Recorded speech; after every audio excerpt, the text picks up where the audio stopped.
Hello student, welcome है आपका हमारे YouTube channel Uttarakhand education diary में। तो आज हमारी उत्तराखंड जीएस की यह 70वीं क्लास है। इस क्लास में आपका स्कोर क्या रहा कमेंट बॉक्स में ज़रूर बताइएगा। अगर आपने इसके पहले की क्लासें नहीं देखी हैं तो आप उन क्लासों को सभी प्लेलिस्ट पर जाकर उन सभी क्लासों को देख सकते हैं। यह क्लासें आगामी आने वाले ग्रुप सी एग्ज़ाम के लिए काफ़ी महत्वपूर्ण होंगी सभी क्लासें। और इन क्लासों में जो प्रश्न हैं वर्तमान पैटर्न के हिसाब से प्रश्न हैं कि जिस तरह के वर्तमान में सवाल पूछे जा रहे हैं, तो आप अपना स्कोर ज़रूर बताइएगा। तो चलिए शुरू करते हैं आज की क्लास को। हमारा पहला क्वेश्चन है, मोहम्मद गजनी का दरबारी कवि और शाहनामा का लेखक कौन था? तो ऑप्शन डी इस प्रश्न का राइट आंसर हो जाएगा, फिरदौसी था। अगला प्रश्न है, गुरिल्ला युद्ध विद्या में मराठा महारथी थे। दूसरा प्रश्न, यह लड़ाकू विद्या दक्कन में उनके उत्थान और संकट में एक मजबूत शक्ति बनने की वजह थी। यह विद्या उन्होंने किससे सीखी थी? तो किससे सीखी थी? ऑप्शन बी, अहमदनगर के मलिक अंबर से उन्होंने यह विद्या सीखी थी।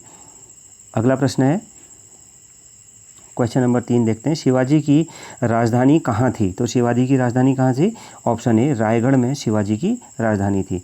यह प्रैक्टिस सेट थोड़ा सा टफ है, अन्य दिनों के अन्य दिनों की जो क्लासें चलती थी इसकी उससे थोड़ा सा टफ है, तो आप अपना स्कोर इसमें ज़रूर बताइएगा। अगला प्रश्न है, मुगल शासन में मीर बख्शी का क्या कर्तव्य था? तो यह क्या करता था जो मीर बख्शी था? ऑप्शन डी, भू राजस्व अधिकारियों का पर्यवेक्षण करता था। यह इसका यही कार्य था। अगला प्रश्न देखते हैं, क्वेश्चन नंबर 5 है, दिल्ली सल्तनत के पराभव के उपरांत किस शासक द्वारा स्वर्ण मुद्रा का सर्वप्रथम प्रचलन किया गया? तो कौन था वह जिसने प्रचलन किया था दिल्ली सल्तनत के पराभव के उपरांत? यह समझिएगा, दिल्ली सल्तनत जब ख़त्म हो गई थी तो दिल्ली सल्तनत के बाद क्या आ गया था? मुगल वंश आया था। तो मुगल वंश में कौन था? यह मुगल वंश के शासक हैं, और यह बीच में मुगल वंश का एक शासक नहीं, एक तरह से अफगान वंश था शेरशाह सूरी का। तो ये 3 मुगल वंश से संबंधित हैं। तो प्रश्न है, दिल्ली सल्तनत के पराभव के उपरांत किस शासक द्वारा स्वर्ण मुद्रा का सर्वप्रथम प्रचलन किया गया था? तो इस प्रश्न का सही उत्तर क्या हो जाएगा? ऑप्शन बी, हुमायूं के द्वारा किया गया था। अगला प्रश्न है, क्वेश्चन नंबर 6 है। क्वेश्चन नंबर 6 देखते हैं। 6 नंबर प्रश्न है, वस्त्रों के लिए कपास की खेती का आरंभ सबसे पहले किया गया कहाँ? तो कहाँ किया गया था? ऑप्शन डी राइट आंसर हो जाएगा, भारत में किया गया था। ऑप्शन डी इस प्रश्न का राइट आंसर हो जाएगा। मोहनजोदड़ो आई भी थी, सिंधुकालीन जो सभ्यता थी हमारी, हड़प्पा सभ्यता, वहाँ से इसके साक्ष्य भी मिले हैं। कुछ हथियार जो थे वो सूती वस्त्रों में लपेटे हुए मिले हैं। ऐसा माना जाता है कि दुनिया के सबसे प्राचीनतम साक्ष्य वह कपास सूती वस्त्रों के या कपास इस तरह की चीज़ों के सबसे प्राचीनतम साक्ष्य हैं। तो भारत में यह मिला हुआ है IVC, भारत में भी इंडस वैली सिविलाइजेशन में या हड़प्पा सभ्यता में। अगला प्रश्न है, क्वेश्चन नंबर 7, ह्वेनसांग की भारत में यात्रा के समय सूती कपड़ों के उत्पादन के लिए सबसे प्रसिद्ध नगर था कौन सा? तो इस प्रश्न का राइट आंसर क्या हो जाएगा? सबसे प्रसिद्ध नगर कौन सा था? तो इस प्रश्न का सही उत्तर होगा option B, Mathura. Option B right answer हो जाएगा। अगला, और ह्वेनसांग किसके समय पाया था? हर्षवर्धन के समय पाया था, यह ध्यान रखिएगा। अगला प्रश्न है, इनमें से कौन से वैदिक देवता पशुपति महादेव की हड़प्पा धार्मिक विधि से विकसित हुए हैं? तो इनमें से कौन से वैदिक देवता पशुपति महादेव की हड़प्पा धार्मिक विधि से विकसित हुए हैं? तो इस प्रश्न का राइट आंसर हो जाएगा ऑप्शन बी, रुद्र। आप जानते हैं पशुपति की मुहर हमें मिली थी कहाँ से? इंडस वैली सिविलाइजेशन से, और मोहनजोदड़ो से हमें यह मुहर मिली हुई थी। तो मोहनजोदड़ो सिंधु साइड का स्थल है, सिंधु पाकिस्तान में है अब वर्तमान समय में सिंध, तो सिंध का स्थल है तो मोहनजोदड़ो यहाँ से मिली थी, कांसे की नर्तकी हो रही, तो वहीं से हड़प्पा धार्मिक विधि से विकसित कौन हुए? रुद्र। अगला प्रश्न है, हड़प्पा संस्कृति के स्थल एवं उनकी स्थिति संबंधी निम्नलिखित युग्मों में कौन एक सुमेलित नहीं है? तो हड़प्पा संबंधित जो नहीं है इनमें से कौन सा है? हड़प्पा संस्कृति के स्थल एवं उनकी स्थिति संबंधी निम्नलिखित युग्मों में से कौन एक सुमेलित नहीं है? तो आलमगीरपुर आप जानते ही हैं उत्तर प्रदेश में हड़प्पा सभ्यता का सबसे क्या है, यह पश्चिमी स्थल है, IVC भी बोलते हैं हड़प्पा सभ्यता को, तो यह सही है। अगला बड़ा है, दूसरा है बनावली, हरियाणा में ही था। दायमाबाद महाराष्ट्र में था। हड़प्पा सभ्यता का सबसे दक्षिणतम स्थल बनावली आप जानते हैं, चांदी का मुकुट ये सब मिला था। राखीगढ़ी यह गलत है, तो ऑप्शन डी इस प्रश्न का राइट आंसर हो जाएगा, यह सुमेलित नहीं है। अगला प्रश्न देखते हैं, क्वेश्चन नंबर 10 है, निम्नलिखित में से कौन हड़प्पा और मोहनजोदड़ो के उत्खनन से संबंधित नहीं थे? हड़प्पा के कौन नहीं थे इनके उत्खनन से संबंधित? तो इस प्रश्न का राइट आंसर हो जाएगा VA स्मिथ, यह संबंधित नहीं थे। RD राखलदास बनर्जी यह तो थे ही, KN दीक्षित ये भी थे, MS वत्स ये भी थे। तो इस प्रश्न का सही उत्तर क्या हो जाएगा? Option D. अगला प्रश्न है क्वेश्चन नंबर 11, गांधी जी के सिद्धांत के अनुसार निम्न में से कौन सा कथन सही नहीं है? तो इस प्रश्न का राइट आंसर हो जाएगा ऑप्शन ए, सत्याग्रही का उद्देश्य शत्रु को पराजित करना है। यह कथन सत्य नहीं है। अगला प्रश्न है, निम्नलिखित नेता में से किसने भारत छोड़ो आंदोलन के दौरान जेल से फरार होकर भूमिगत गतिविधियों को संगठित किया था? तो ऑप्शन डी, जयप्रकाश नारायण जी ने दिया था। अगला प्रश्न है, 19वीं सदी के महानतम पारसी समाज सुधारक थे कौन? तो इस प्रश्न का राइट आंसर हो जाएगा ऑप्शन डी, बहरामजी एम मालाबारी। अगला प्रश्न है, स्वराज पार्टी को संस्थापित किया था किसने? तो स्वराज पार्टी को किसने संस्थापित किया था? ऑप्शन सी, सरदार पटेल तथा राजेंद्र प्रसाद जी ने। अगला प्रश्न है, नेशनल काउंसिल ऑफ एजुकेशन की स्थापना कब हुई? तो इस प्रश्न का राइट आंसर हो जाएगा ऑप्शन डी, 15 अगस्त 1906 को हुई थी। ऑप्शन डी राइट आंसर होगा। अगला प्रश्न है क्वेश्चन नंबर 16, दुर्लभ साइबेरियाई सारस कहाँ नियमित रूप से आया करते थे, जो कि एक वैश्विक विरासत स्थल भी है? तो इस प्रश्न का राइट आंसर क्या हो जाएगा? ऑप्शन सी, केलादेव राष्ट्रीय उद्यान में। अगला प्रश्न है, भारत में किस द्वीप का उद्गम ज्वालामुखी है? तो इस प्रश्न का राइट आंसर क्या हो जाएगा 17वें का? ऑप्शन ए, बैरन। अगला प्रश्न है, भारत का वह कौन सा स्थान है जहां बंगाल की खाड़ी, अरब सागर तथा हिंद महासागर मिलते हैं? ऐसा कौन सा स्थान है? तो इस प्रश्न का राइट आंसर हो जाएगा ऑप्शन ए, कन्याकुमारी। अगला प्रश्न है, 16वां प्रश्न, देश की निम्नलिखित मिट्टियों में से किसे स्वतः कृष्ण मिट्टी कहा जाता है? तो इस प्रश्न का राइट आंसर हो जाएगा ऑप्शन सी, कपास की काली मिट्टी। ऑप्शन सी राइट आंसर होगा। अगला प्रश्न है, 20वां प्रश्न है, चंबल घाटी के खोह खंडों का निर्माण का कारण निम्नलिखित में से किस प्रकार प्रारूप का अपरदन है? तो इस प्रश्न का राइट आंसर हो जाएगा ऑप्शन डी, अवनलिका। ऑप्शन डी राइट आंसर हो जाएगा। अगला प्रश्न है, कोयला, कच्चा तेल व प्राकृतिक गैस कहलाते हैं क्या? तो इस प्रश्न का राइट आंसर हो जाएगा ऑप्शन डी, जीवाश्मिक फ्यूल कहलाते हैं। अगला प्रश्न है, वायुमंडल कई प्रकार की गैसों के मिश्रण से बना है, पृथ्वी के नज़दीक वायुमंडल में मुख्यतः पाई जाती है क्या? तो इस प्रश्न का राइट आंसर क्या हो जाएगा? ऑप्शन ए, नाइट्रोजन एवं ऑक्सीजन पाई जाती है। अगला प्रश्न है क्वेश्चन नंबर 23, साफ रात में मेघी रातों की अपेक्षा अधिक ठंड होती है। तो इस प्रश्न का सही उत्तर क्या हो जाएगा? ऑप्शन बी, विकिरण के कारण होती है। ऑप्शन बी इस प्रश्न का राइट आंसर हो जाएगा। अगला प्रश्न है, हमारे ग्रह में मृदु जल की सर्वाधिक मात्रा है। तो इस प्रश्न का राइट आंसर क्या हो जाएगा 24वें का? ऑप्शन सी, महाद्वीप एवं पर्वतीय हिम नदियों में, इस वजह से सर्वाधिक मात्रा है स्थायी हिम जिसको कहते हैं इसमें। अगला प्रश्न है 25वां, निम्नलिखित में से कौन भारत का सबसे पुराना जल शक्ति उत्पादन केंद्र है? तो राइट आंसर हो जाएगा ऑप्शन बी, दार्जिलिंग सबसे पुराना शक्ति उत्पादक केंद्र है। ऑप्शन बी इस प्रश्न का सही उत्तर हो जाएगा। अगला प्रश्न देखते हैं। अगला प्रश्न है क्वेश्चन नंबर 26, जिम्बाब्वे पहले जाना जाता था किस नाम से?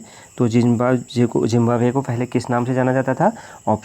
प्रश्न नंबर 26 का राइट आंसर हो जाएगा क्या? ऑप्शन ए, दक्षिणी रोडेशिया इस नाम से जाना जाता था। ऑप्शन ए इस प्रश्न का राइट आंसर होगा।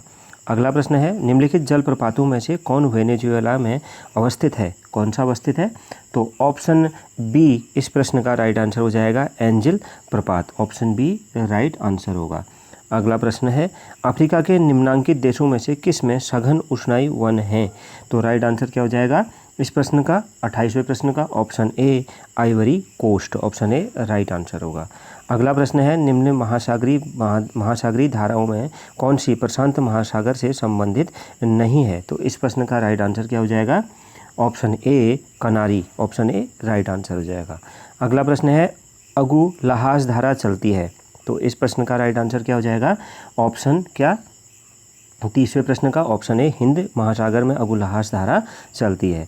अगला प्रश्न है, निम्न में से कौन सी भाषा संविधान की 8वीं सूची में नहीं है? निम्न में से कौन सी भाषा संविधान की 8वीं सूची में नहीं है? तो इस 31वां प्रश्न है, इसका राइट आंसर क्या हो जाएगा? ऑप्शन डी, भोजपुरी शामिल नहीं है। अगला प्रश्न देखते हैं क्वेश्चन नंबर 32, भारत के मुख्य चुनाव आयुक्त को नियुक्त किया जाता है? तो इस प्रश्न का राइट आंसर हो जाएगा ऑप्शन सी, राष्ट्रपति द्वारा नियुक्त किया जाता है। अगला प्रश्न है, संविधान के किस अनुच्छेद में यह व्यवस्था की गई है कि प्रत्येक राज्य शिक्षा के प्राथमिक स्तर पर मातृभाषा में शिक्षा की पर्याप्त सुविधाओं की व्यवस्था करने का प्रयास करेगा? तो इस प्रश्न का राइट आंसर क्या हो जाएगा? ऑप्शन सी, अनुच्छेद 350 को। अगला प्रश्न है क्वेश्चन नंबर 34। 34वां प्रश्न देखते हैं। 34वां प्रश्न है, अनुसूचित जाति और अनुसूचित जनजाति अत्याचार निरोधक अधिनियम 1989 के अंतर्गत किए गए अपराधों के लिए जांच अधिकारी कितने दिनों में अपनी रिपोर्ट सौंपेगा? तो इस प्रश्न का राइट आंसर हो जाएगा ऑप्शन डी, 30 दिनों में अपनी रिपोर्ट सौंपेगा। ऑप्शन डी राइट आंसर हो जाएगा। अगला प्रश्न है, सर्वोच्च न्यायालय में सेवानिवृत्ति की आयु है कितनी? तो इस प्रश्न का राइट आंसर हो जाएगा ऑप्शन डी, 65 वर्ष है। अगला प्रश्न है, संविधान की व्याख्या करने का अंतिम अधिकार किसे है? तो संविधान की व्याख्या करने का अंतिम अधिकार किसे है? तो ऑप्शन डी, सर्वोच्च न्यायालय को है। ऑप्शन डी राइट आंसर हो जाएगा। अगला प्रश्न है, लोकहितवादी मुकदमों की संकल्पना का उद्गम देश है कौन सा? तो इस प्रश्न का राइट आंसर हो जाएगा ऑप्शन सी, USA। अगला प्रश्न है, निम्नलिखित कथनों में से कौन एक भारत के संविधान की चौथी अनुसूची को सही वर्णित करता है? कौन सा है ऐसा जो भारत के संविधान की चौथी अनुसूची को सही वर्णित करता है? 38वां प्रश्न है। तो ऑप्शन डी, इसमें राजभाषा में स्थानों का आवंटन है। तो ऑप्शन डी इस प्रश्न का सही आंसर हो जाएगा। अनुसूची को सही वर्णित कौन सा करता है? इसमें राज्य भाषा में स्थानों का आवंटन है। ऑप्शन डी राइट आंसर हो जाएगा। अगला प्रश्न है क्वेश्चन नंबर 39। किसी मंत्री के विरुद्ध विशेषाधिकार प्रस्ताव उठाया जा सकता है जब वह, ऑप्शन सी राइट आंसर हो जाएगा, किसी मामले के तथ्यों को रोकता है या तथ्यों का बिगाड़ा हुआ वर्णन देता है, तो तब क्या करता है? विशेषाधिकार प्रस्ताव उठाया जा सकता है। अगला प्रश्न है 40वां प्रश्न, राजनीतिक शब्दावली में शून्यकाल का अर्थ है क्या? तो ऑप्शन डी, प्रश्न उत्तर सत्र। तो ऑप्शन डी राइट आंसर हो जाएगा। अगला प्रश्न है, निक्की क्या है? तो इस प्रश्न का राइट आंसर हो जाएगा क्या? निक्की क्या है? तो ऑप्शन सी इसका राइट आंसर हो जाएगा, टोक्यो स्टॉक एक्सचेंज का शेयर मूल्य सूचकांक है।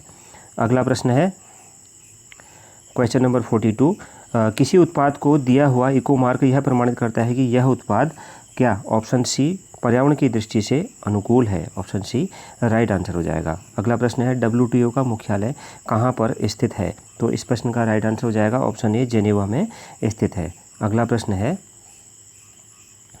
44वां, विश्व के 4 सर्वाधिक बड़ी अर्थव्यवस्था क्रमशः कौन सी है? तो इस प्रश्न का राइट आंसर हो जाएगा ऑप्शन सी, अमेरिका, चीन, जापान, Germany. Option C right answer हो जाएगा। अगला प्रश्न है, कौन सी कार कंपनी भारत में ब्लू लिंक कनेक्टिविटी सुविधा प्रारंभ करने जा रही है? तो कौन सी कंपनी है? तो option B, Hyundai. Option B right answer हो जाएगा। अगला प्रश्न है क्वेश्चन नंबर 46, मैग्नेटिक फ्लक्स की यूनिट क्या है? तो इस प्रश्न का राइट आंसर हो जाएगा option A, weber. Option A right answer हो जाएगा। अगला प्रश्न है, मायोपिया निकट दृष्टि दोष को ठीक किया जाता है किससे? तो इस प्रश्न का राइट आंसर क्या हो जाएगा? कौन से दर्पण से यूज किया जाता है? तो इसका राइट आंसर हो जाएगा ऑप्शन ए, अवतल लेंस से किया जाता है। अगला प्रश्न है, म्यूजिक कंसर्ट्स के लिए हॉल की दीवारों को क्या किया जाता है? मतलब म्यूजिक संगीत का कोई प्रोग्राम होता है तो इसके लिए हॉल की दीवारों को क्या किया जाता है? ऑप्शन डी, ध्वनि का अवशोषण हॉल की दीवारों को क्या करना चाहिए? मतलब ध्वनि का अवशोषण करना चाहिए। ऐसा म्यूजिक कंसर्ट के लिए हॉल की दीवारों को ध्वनि का अवशोषण करना चाहिए। ऑप्शन डी इस प्रश्न का सही उत्तर होगा। अगला प्रश्न है, न्यूट्रॉन वे कण हैं जिनमें होता है क्या? तो इस प्रश्न का राइट आंसर हो जाएगा ऑप्शन सी, कोई आवेश नहीं होता है। अगला प्रश्न है क्वेश्चन नंबर 50, आज की क्लास का आखिरी प्रश्न, पानी और NaCl के मिश्रण को किससे पृथक किया जाता है? तो ऑप्शन सी इस प्रश्न का राइट आंसर हो जाएगा, वाष्पीकरण से पृथक किया जाता है। तो ये थी हमारी आज की क्लास। अगर आपका स्कोर इस क्लास में क्या रहा कमेंट बॉक्स में ज़रूर बताइएगा। अगर आप हमारे टेलीग्राम चैनल जो है टेलीग्राम से जुड़ना चाहते हैं तो लिंक आपको मिल जाएगा, फेसबुक पेज का भी आपको लिंक मिलेगा। आप अपना स्कोर ज़रूर बताइएगा। मिलते हैं नेक्स्ट क्लास में। इससे आगे के क्वेश्चंस अगली क्लास में आएंगे। तो मिलते हैं नेक्स्ट क्लास में। Thank you very much.